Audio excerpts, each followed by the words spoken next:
Pride and Prejudice by Jane Austen. Chapter 2. Mr. Bennet was among the earliest on those who waited on Mr. Bingley.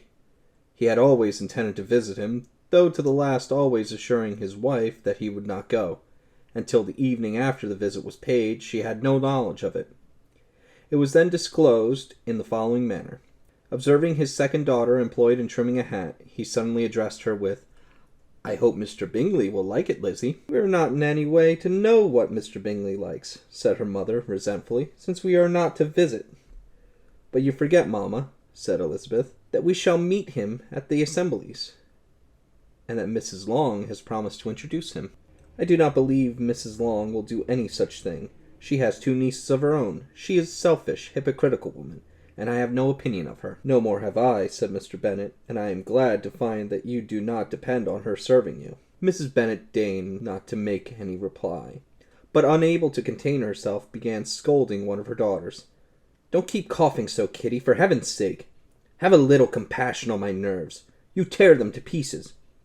"Kitty has no discretion in her coughs," said her father. "She times them ill." "I do not cough for my own amusement," replied Kitty fretfully. "When is your next ball to be, Lizzie?" "Tomorrow fortnight." "Aye, so it is," cried her mother. "And Mrs. Long does not come back till the day before. So it will be impossible for her to introduce him, for she will not know him herself." "Then, my dear, you may have to take advantage of your friend, and introduce Mr. Bingley to her." "Impossible, Mr. Bennet, impossible, when I am not acquainted with him myself. How can you be so teasing? I honour your circumspection. A fortnight's acquaintance is certainly very little. One cannot know what a man really is by the end of a fortnight. But if we do not venture, somebody else will.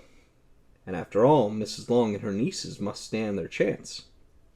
And therefore, as she will think it an act of kindness, if you decline the office, I will take it on myself." The girls stared at their father. Mrs. Bennet said only, "Nonsense, nonsense." "What could be the meaning of the emphatic exclamation?" cried he.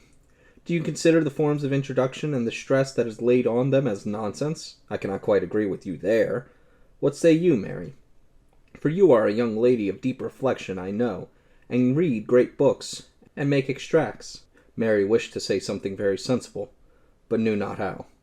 "While Mary is adjusting her ideas," he continued, "let us return to Mr. Bingley." "I am sick of Mr. Bingley," cried his wife.